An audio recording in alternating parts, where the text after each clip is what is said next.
วงสัตว์ในโลกากิเลสน้อยก็ยังมีขอองค์พระจอมเกล้าสู่ธรรมะอันรู้จริงโปรดปวงประชาชีท่านจงโปรดแสดงธรรมขอนิมนต์ท่านเจ้าค่ะผู้ปรีชา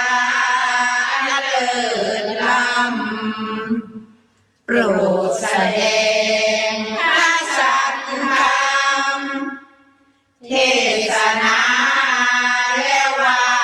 ทีเพื่อให้สำเร็จผล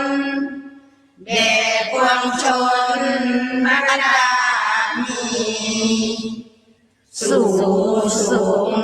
พระเสมสีสมดังเจตนาเถิดขอนิมนต์เจ้าค่ะครูบาอาจารย์หลวงปู่หลวงตาคณะเมธีทั้งหลายหลายวันที่ผ่านมาท่านทั้งหลายก็พอที่จะสังเกตได้คือภาคบ่ายนี้ธรรมะเกี่ยวการปฏิบัติจะไม่เกิดอาการเครียดคือจะไม่มีอารมณ์เครียดเพราะธรรมะที่นำมาบรรยายสู่ฟังแต่ละวันก็เป็นธรรมะที่ทำให้เบาสมองเป็นธรรมะที่ทำให้สบายใจไม่ต้องเครียดคือเป็นธรรมะที่นำชมท่านทั้งหลายได้ไปตรวจดูผลของการปฏิบัตินับตั้งแต่เราปฏิบัติมาจนถึงไปถึงนี้เราปฏิบัติได้ผลอย่างไรและเราสามารถทำลายกิเลสตัณหาไปได้อย่างไรอะไรทำนองนี้ฉะนั้นธรรมะอาจจะไม่ได้กล่าวยืดยาวเพียงแต่หัวข้อเล็กๆน้อยๆให้เบาสมองไปเป็นวันไปสำหรับวันนี้หลวงพ่อจะนำเรื่องสิ่งที่วิปัสสนาควรละมาให้ท่านทั้งหลายได้พิจารณา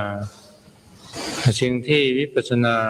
ควรละนั้นก็มีหลายประการว่าอะไรบ้างที่ผู้เจริญวิปัสสนากรรมฐานจะต้องละแต่สำหรับวันนี้หลวงพ่อจะนำเรื่องโอคะ4ประการมาบรรยายโดยสังเขปกถาประมาณสัก3 นาทีหรือ5 นาทีก็แล้วแต่คำว่าโอคะแปลว่าห่วงคำว่าโอคะแปลว่าห่วงเพราะว่าเป็นสภาวะที่เหมือนกันกับกระแสน้ำท่วมใจสัตว์คือโอคะทั้ง4ประการนี้ถือว่าเป็นกระแสน้ำท่วมใจของสรรพสัตว์อยู่โอคะนั้นมีอยู่4ประการคือ1กามโมคะโอคะคือกามคือมีความใคร่อยู่ในรูปของมนุษย์บ้าง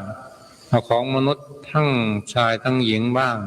และมีความใคร่ความพอใจอยู่ในรูปของสัตว์เดรัจฉานทั้งตัวผู้ตัวเมียด้วย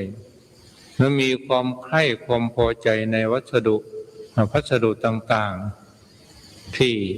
เกิดขึ้นที่เราได้ประสบหรือว่ามีความใคร่ความพอใจในเสียงที่ไพเราะหรือมีความใคร่ความพอใจสรุปแล้วว่ามีความใคร่ความพอใจในกามคุณ5รูปเสียงกลิ่นรสสัมผัสความใคร่นี้เป็นดุจกระแสน้ำท่วมใจสัตว์ถอนได้ยากการเจริญวิปัสสนากรรมฐาน ส่วนมากนั้นเราข้ามไม่ได้เมื่อข้ามยากหรือทำจิตทำใจไม่ได้เพราะจิตใจของเรานะมันถูกกามถูกราคะท่วมจิตท่วมใจของเราอยู่ตลอดเวลาบางทีก็ไปถูกรูปที่สวยๆเป็นของผู้หญิงก็ตามผู้ชายก็ตามของสัตว์เดรัจฉานก็ตามเมื่อเกิดขึ้นมาแล้วทำให้เกิดความพอใจชอบใจติดใจหลงไหลอยู่ในกับสิ่งเหล่านั้นความใคร่อย่างนี้ท่านยังกล่าวว่าเป็นดุจกระแสอันตัวเป็นดุจกระแสน้ำท่วมใจสัตว์อะไรก็ตามที่เกิดขึ้นมาแล้วก็สรุปง่ายๆว่าอะไรก็ตามที่เกิดขึ้นมาแล้ว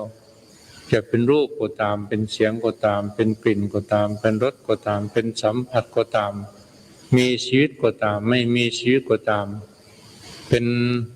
ชายก็ตามเป็นหญิงก็ตามเป็นสัตว์เดรัจฉานก็ตามเป็นของที่มีวิญญาณก็ตามไม่มีวิญญาณก็ตามเมื่อเกิดขึ้นมาสิ่งใดที่ทำให้เกิดความใคร่ความพอใจคนชอบและติดอยู่ในสิ่งเหล่านั้นสิ่งนั้นแหละถือว่าเป็นกามกามโมคะโมคะคือกามโมคะนี่เป็นดุจกระแสน้ำที่ท่วมทับใจสัตว์อยู่ถอนได้ยากเราทั้งหลายลองคิดดูว่าบางทีเราไปติดอยู่ในรูปอย่างนี้เมื่อก่อนเรายังไม่บวชก็ไปติดอย่างสมมติว่าไปติดในรูปของผู้หญิงอย่างนี้เรามาบวชแล้วก็ยังไปติดอยู่มาถอนได้ยากหากเราไปชอบรูปผู้หญิงแล้วชอบคนโน้นชอบคนนี้บางทีก็ต้องนอนไม่หลับหนักเข้าเป็นประสาทหนักเข้าทำอัตวินิบาตกรรมฆ่ากันทำลายกันอะไรกี่บาทะสัตว์โลกทั้งหลายเกิดความวุ่นวายสับทำเกิดความวุ่นวายฆ่าสับทำการสับประหารกันทุกวันนี้ก็เรื่องกามโมมโยอากาโมคานี่เป็นสิ่งที่สำคัญบางทีเราเองก็ไปติดเขาธรรมเด็กเป็นผู้หญิงอายุ10 ปี11 ปีหรือ12 ปีก็ต้องเป็นผู้ขายตัวแล้วนี่มันติดอยู่เรื่องอย่างนี้ผู้ชาย11 ปี12 ปีเสียความไปสูงสิงอยู่ติดอยู่ในรูปเป็นสภาคารมคือรูปผู้หญิงถอนตัวได้ยากเพียงแต่รูปอย่างเดียวเกือบตายแล้วพวกเราเจริญพระกรรมฐานแทนที่ว่าจะได้ผ่านไปเร็วๆกลับมาติดอยู่ในรูปนี้บางทีพรรษาทั้งพรรษาปีทั้งปีก็ยังไม่สามารถที่จะยกจิตยกใจให้พ้นจากกระแสของกามนี้ไปได้หลงไหลลุ่มหลงอยู่ตลอดเวลาคือว่าเป็นของที่แต่เป็นของที่รุนแรงพอสมควรเพียงยกพูดย่อๆอย่างนี้ถ้าเราทั้งหลายก็คงพอจะรู้ว่าเพียงแต่รูปอย่างเดียวก็พอตายแล้วเกือบตายแล้วบางทีอยู่ไม่ได้ต้องลาสิกขาลาเพศสิกขาลาเพศบางทีต้องทำบาปทำกรรมในขณะที่เรายังเป็นพระเป็นเณรอยู่เป็นชีอยู่เพราะถ้าเราตกอยู่ในอำนาจของรูปมันมีความใคร่ในรูปนี้2พระโอคะคือภพคืออยากอยู่อยากเป็นอยากมีอยากเกิดในภพที่ตนชอบที่ตนเห็นว่าเป็นสุขเช่นอยากอยู่อยากเป็นอยากเกิดอยู่ในภพทั้ง3สมัยอยากคือมาอยากถึงอย่างไรก็ตามก็ขอให้หากว่ามีการเกิดดีก็ขอให้เกิดอยู่ในมนุษย์โลกนี้หรือบางประเภทบางคนก็ว่าถึงอย่างไรหากว่าข้าพระเจ้าเกิดอีกก็ขอให้ไปเกิดในเทวโลกหรือหากว่าข้าพระเจ้ายังเกิดดีก็ขอให้เกิดอยู่ในพรหมโลก แต่ก็ไม่มีใครที่จะปรารถนาไปเกิดในอบายภูมินรกเปรตอสุรกายสัตว์เดรัจฉานบางส่วนมากผมอยากไปเกิดในมนุษย์บ้างไปเกิดในเทวโลกบ้างไปเกิดพรหมโลกบ้างทำบุญกุศลทานอะไรลงไปก็ปรารถนาแต่อย่าไปเกิดในภพในภูมินั้นๆโดยไม่ได้พิจารณาให้เห็นให้เห็นว่าภพทั้งสามก็เหมือนกันกับหลุมฐานเพลิงที่เต็มไปด้วยที่เต็มไปด้วยฐานปราศจากเปลวพร้อมที่จะเผาไหม้สรรพสัตว์ทั้งหลายให้หมดไปให้เกียมให้หมดให้เกียมไปให้เกียมไปหมดไปภพทั้งสามเพราะว่าภพทั้งอีกถ้าที่ท่านว่าเป็นโอคะก็เพราะว่าภพทั้งสามก็ยังมีเกิดมีแก่มีเก็บมีตายอยู่แม้ว่าจะไปเกิดเป็นเทพพระบุตรเทพธิดาเป็นพรหมก็ยังมีเกิดมีแก่อยู่ยังมีทุกข์ยังเป็นอนิจจังไม่เที่ยงเป็นอนัตตามัน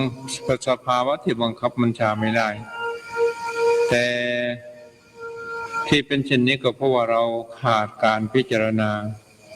เพราะตกอยู่แต่อำนาจของภวตัณหาเหตุนั้นความปรารถนาภพหรือความคล้องอยู่ในภพติดอยู่ในภพจึงจัดเป็นโอคะเป็นดุจกระแสน้ำท่วมทับใจของสรรพสัตว์อยู่ตลอดเวลา3ทิฏโถคะโอคะคือทิฏฐิคือหมายถึงมิจฉาทิฏฐิคือมีความเห็นผิดเช่นบางคนก็เลยบางทีก็เป็นเรียกว่าเป็นสัตตทิฏฐิคือเห็นว่าสัตว์โลกนี้สัตว์โลกนี้เป็นของเที่ยงสมมุติว่าคนเรานี่เพื่อเที่ยงเกิดเป็นอะไรก็เป็นอยู่อย่างนั้นเกิดเป็นคนก็เป็นคนอยู่อย่างนั้นตลอดไปเกิดเป็นสัตว์ก็เป็นสัตว์อยู่อย่างนั้นตลอดไปไม่มีการเปลี่ยนแปลงเรียกว่าสัจจตทิฏฐิหรือบางพวกก็เห็นว่าเป็นอุจฉาทิฏฐิมันก็ขาดศูนย์เกิดเราเกิดมาเป็นคนนี้ก็ข่าวว่าตายแล้วก็ขาดศูนย์ไม่เกิดพบในภพหน้าชาติหน้าอีกต่อไปหรือบางทีก็เป็นประเภทอกิริยทิฏฐิเห็นว่าไม่เป็นอันธรรมเห็นว่าคนเมื่อบาปบุญเห็นว่าคนตายแล้วคนตายแล้วมันถึงกับฆ่ากันทำลายกันก็ไม่เป็นบาปเป็นแต่ธาตุแต่ละธาตุที่มันเป็นปฏิปักษ์ต่อกันก็ทำลายกันเช่นธาตุน้ำกับธาตุไฟมันเป็นปฏิปักษ์ต่อกันก็ทำลายกันหรือธาตุใดที่เกื้อกูลกันเช่นธาตุดินธาตุน้ำอย่างนี้มันก็เกื้อกูลกันเมื่อเกื้อกูลกันและทำลายกันก็ไม่เป็นบาปเพราะฉะนั้นคนฆ่ากันฆ่ากันเบียดเบียนกันก็ถือว่าไม่เป็นบาปเป็นแต่เพียงแต่ธาตุเป็นแต่เพียงธาตุแต่ละธาตุนั้นมันปฏิปักษ์กันหรือเกื้อกูลกันแล้วก็ก็ทำลายกันอะไรทำนองนี้เขาเรียกว่าเป็นพวกเป็นพวกกิริยาทิฏฐิบางทีก็เรียกว่าก็เป็นประเภทเหตุกทิฏฐิคือหาเหตุไม่ได้คนเราความสุขก็ดีความทุกข์ก็ดีถึงว่าหาเหตุไม่ได้เมื่อมันถึงข่าวสุขมันก็สุขเองข่าวทุกข์ก็ทุกข์เองผลของบุญของบาปนั้นไม่มี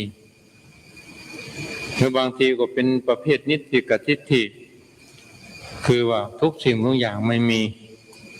ขอพูดย่อๆหน่อยมิจฉาทิฏฐินี้เป็นดุจกระแสน้ำท่วมใจสัตว์ถอนได้ยากเหตุนั้นท่านจึงจัดเป็นโอคะประการหนึ่งทิฏฐิดังกล่าวมาแล้วข้างต้นนี้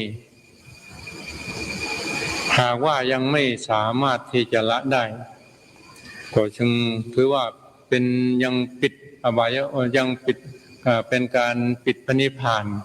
คือผู้ปฏิบัติหากว่ามีทิฏฐิดังกล่าวมาแล้วข้างต้น ถึงจะปฏิบัติพระกรรมฐานอย่างไรก็ไม่สามารถได้บรรลุมรรคผลพระนิพพานแต่ยังไม่ห้ามสวรรค์คือผู้ประเพณีทิฏฐิประเภทนี้ยังไปสวรรค์ได้อยู่คือไปมาเกิดเป็นมนุษย์ได้อยู่ในเทวโลกได้อยู่แต่ว่าจะไปสู่ไปพระนิพพานนั้นไม่ได้หากว่ามีทิฏฐิอยู่อย่างนี้สี่อวิชโชคะโอคะคือวิชชาความโง่ความเขาความไม่ฉลาดความไม่รู้โดยใจความก็คือไม่รู้อริยสัจสี่คือไม่รู้ทุกข์ไม่รู้สมุทัยคือตัณหาอันเป็นเหตุให้เกิดทุกข์ไม่รู้นิโรธความดับทุกข์ไม่รู้มรรคคือข้อปฏิบัติให้ถึงความดับทุกข์อวิชชาความดับไม่รู้ทุกข์ไม่รู้มรรคคือข้อปฏิบัติให้ถึงความดับทุกข์อวิชชานี้เป็นรากโดยมีอวิชชาเป็นรากเหง้าเป็นรากแก้วของกิเลสทั้งหลายเป็นต้นสายของกิเลสทั้งปวงเป็นสภาวะที่พาให้สัตว์จมอยู่ในวัฏฏะ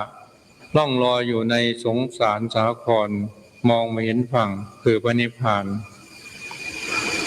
เหตุนั้นอวิชชาจึงจัดว่าเป็นโอคะคือเป็นดุจกระแสน้ำท่วมทับใจสัตว์อยู่ประการหนึ่งโอคะทั้งสี่นี้บางทีก็เรียกว่าโยคะเพราะประกอบสัตว์ไว้ในภพบางทีก็เรียกว่าอาสวะเพราะเป็นสภาพหมักดองอยู่ในขันธสันดานบางทีก็เรียกอาสวะเพราะเป็นสภาพหมักดองอยู่ในขันธสันดานสิ่งที่เป็นสิ่งที่เป็นสิ่งที่วิปัสสนาควรละนอกจากนี้นอกจากที่กล่าวมาในแล้วนี้ก็ยังมีอีกคือเรียกอีกหลายสิ่งหลายประการที่เรียกว่าคันธะเครื่องร้อยเครื่องผูกมัดใจสัตว์เช่นคือหมายก็โอคะทั้งสี่ประการนี้บางทีก็เรียกว่าคันธะเพราะเป็นเครื่องร้อยรัดใจของสัตว์ทั้งหลายอยู่ตลอดเวลาเช่นว่าพิชชาความเพ่งเล็งอยากได้พยาบาทความปองร้ายอิทธังสัจจพินิเวศความเห็นผิดว่าความเห็นความยึดมั่นว่าสิ่งนี้มีจริงศีลพัตตประมาทความยึดถือศีลพจน์คือเห็นว่ามีได้โดยศีลพจน์อย่างนั้นอย่างนี้ถือว่าเป็นความเห็นผิดความศีลพัตตประมาทนี้ถือว่าเป็นความเห็นผิดจากหลักธรรมของพระพุทธเจ้าของพระศาสนาดังมีบาลีอภิธรรมว่าเอเตนะสีเลนะสุทธิเอเตนะวัตเตนะสุทธิเปใจความโดยย่อว่าการสำคัญผิดว่าถ้าเราประพฤติศีลอย่างนี้ประพฤติพจน์อย่างนี้จะบริสุทธิ์หมดจดจากกิเลสตัณหาความคิดอย่างนี้แหละเรียกว่าศีลพัตตประมาทที่องค์สมเด็จพระผู้มีพระภาคเจ้าทรงตรัสไว้แล้วว่าทรงตรัสไว้เรื่องวิปริภาสก2 คนหนึ่งชื่อปุณณะคนหนึ่งชื่อเสนียะคนหนึ่งชื่อเสนียะคนหนึ่งประพฤติอย่างนี้คือไม่กินข้าวกินแต่หญ้าไม่นุ่งไม่ห่มเปลือยกายร่อนจ้อนที่นอนไม่นอนชอบนอนกับดินลงโคลนลงเลนไปเหมือนกันกับวัวอีกคนหนึ่งกินข้าวไม่กินเหมือนคนเอาปากขม่ำกินเหมือนกันกับสุนัขผ้าก็ไม่นุ่งไม่ห่มเวลาจะนอนก็ไปเดินวนก้อนเศร้าเตาไฟเหมือนสุนัขเสียก่อนการที่เขาประพฤติปฏิบัติอย่างนี้เพราะมีความเห็นว่าคนที่นุ่งผ้าห่มผ้ากินข้าวอยู่นั้นเป็นคนมีกิเลส ต้องทำอย่างนี้ต้องทำอย่างเขาจึงจะหมดกิเลสความเห็นความประพฤติอย่างนี้แหละเรียกว่าศีลพัตตปรามาสความเห็นที่เป็นมิจฉาทิฏฐิเข้าในทิฏฐิสังโยชน์ดังบาลีว่าทิฏฐิคตังทิฏฐิกหานังเป็นต้นใจความว่าทิฏฐิคือความเห็นผิดความเห็นตกไปในทางทิฏฐิศีลปรมาสการถือมั่นศีลและพจน์ว่ามีได้ไว้ด้วยศีลและพจน์อย่างนั้นอย่างนี้สรุปแล้วที่เรียกว่าเป็นศีลพัตตปรามาสคือความประพฤติใดๆก็ตามที่ขัดจากอริยมรรคมีองค์8ประการสิ่งนั้นถือว่าเป็นศีลพัตตปรามาสศีลพัตตปรามาสข้าพิปศีลปรามาสนี่หากว่าเราละยังไม่ได้เมื่อใดก็ไม่มีโอกาสที่จะบรรลุมรรคผลนิพพานได้สรุปว่าโอคะทั้ง4ประการคือกามโมคะโอคะคือกามภโวคะโอคะคือภพทิฏโถคะโอคะคือทิฏฐิอวิชโชคะโอคะคืออวิชชาโอคะทั้ง4ประการนี้เป็นดุจกระแสน้ำท่วมใจของสรรพสัตว์อยู่ละได้ยากเหตุนั้นพวกเราทั้งหลายที่เจริญวิปัสสนากรรมฐานจำเป็นอย่างยิ่งที่เราจะต้องละโอคะคือสภาวะที่ลามกท่วมใจสัตว์อยู่นี้ให้หมดไปจากขันธสันดานเราเจริญวิปัสสนากรรมฐานหากว่าโอคะทั้ง4ประการนี้ยังท่วมจิตใจของเราอยู่เราก็ไม่มีโอกาสที่จะพ้นจากสังสารวัฏไปได้อุปมาเหมือนกันบัวอย่างนี้มันอยู่ในน้ำมันดอกบัวที่อยู่ในน้ำที่ยังไม่ได้บานนะมันที่ดอกบัวที่อยู่ในน้ำก็ไม่สามารถก็ไม่มีโอกาสที่จะหากว่าดอกบัวที่ขอไปหมกบัวที่พ้นเกิดขึ้นมาจากน้ำแล้วหากว่ามีแสงอาทิตย์ก็ไม่สามารถที่จะไม่สามารถที่จะบานได้ข้อนี้ชั้นใดพวกเราก็เหมือนกันหากว่าเราไม่พยายามละโอคะทั้ง4ประการนี้ให้หมดไปจากขันธสันดานแล้วโอกาสที่จะบรรลุอริยมรรคผลถึงฝั่งคือพระอมตะมหานรพานนั้นไม่ได้เป็นเด็ดขาดข้าราชท่านทั้งหลายลงสำหรับเรื่องโอคะหลวงพ่อขอพูดแต่ย่อๆกระท่อนกระแท่นอะไรทำนองนี้เพราะประสาทมันไม่ทำงานเลยมันก็จะเป็นเพราะอะไรก็ไม่เพราะว่าสุขภาพมันไม่คงไม่เอาเท่าทานนะมันเกือบจะพูดอะไรไม่ได้เสียแล้ววันนี้แต่พอที่ยังสังเกตได้ว่าวันนี้วันทั้งวันมันฟันทั้งวันไม่ได้ทานอาหารไม่ได้ฉันประทานที่ยิ่งก็ว่าจะฉันเอาเต็มที่แต่มันฉันไม่ได้พอดีไปบิณฑบาตพอเต็มบาตรอย่าตัวคนนู้นก็ใส่บาตรคนนี้ก็ใส่บาตรบังเอิญเขาปลาปิ่นบาตรนอกปิ่งปลาเขาปลาปิ่นได้ใส่บาตรแล้วก็มันขึ้นแต่นั้นเหนื่อยขึ้นมาจากนั้นมันเบื่อที่เอาซะจริงๆเพราะฉะนั้นอันใดธรรมะที่พูดกระทอนกระแท่นไปก็ขอออกไปหลายๆหากมีโอกาสมีเวลาของผู้คนค่อยพูดค่อยคุยกันใหม่สำหรับวันนี้หลวงพ่อก็ขอจบแต่เพียงแค่นี้ในท้ายที่สุดนี้ขออนุภาพคุณพระพุทธเจ้าพระธรรมสงฆ์บารมีธรรมที่ท่านทั้งหลายได้สั่งสมอบรมมาพร้อมทั้งอำนาจบารมีธรรมที่หลวงพ่อได้สั่งสมอบรมมาขอจงได้เป็นตบะเดชะเป็นพละวปัจจัยให้ท่านทั้งหลายได้เพียรพูนสมบูรณ์ไว้ด้วยสติสัมปชัญญะความเพียรสมาธิศรัทธาและปัญญาขอให้ท่านทั้งหลายได้บรรลุสมาธิสมาบัติวิชาปฏิสัมภิทาปัญญาอริยมรรคผลถึงฝั่งคือพระอมตะมหานรพานด้วยกันจงทุกท่านเทอญอหังสุกิโตโหมิขอให้ข้าพเจ้า จงถึงสุขนิราชทุกข์ไม่มีเวรไม่มีภัยไม่มีความเบียดเบียนไม่มีความเดือดร้อนไม่มีความลำบากมีความสุขรักษาตนอยู่เถิดสัพเพสัตตาสัตว์ทั้งหลายทั้งปวงจงเป็นผู้ไม่มีเวรไม่มีภัยไม่มีความเบียดเบียนไม่มีความเดือดร้อนไม่มีความลำบากมีความสุขรักษาตนอยู่เถิดข้าพเจ้าขออุทิศส่วนบุญส่วนกุศลที่ได้บำเพ็ญมาแล้วนี้ให้แก่บิดามารดาครูประชาจารย์ญาติสนิทมิตรสหาย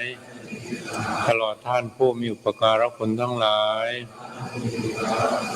เจ้ากรรมนายเวรมนุษย์มนุษย์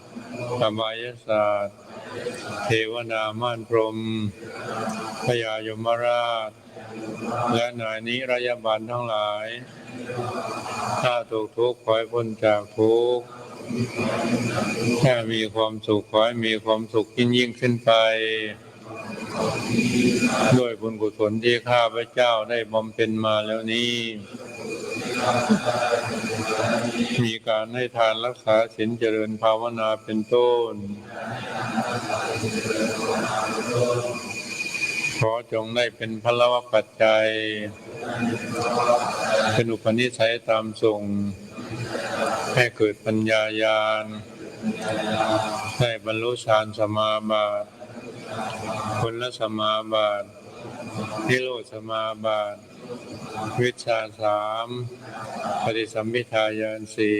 4อภิญญา6ได้บรรลุมรรคผลพระนิพพานทั้งในชาตินี้และชาติหน้าตลอดชาติอย่างยิ่งจนถึงความพ้นทุกข์คือพระนิพพานเถิด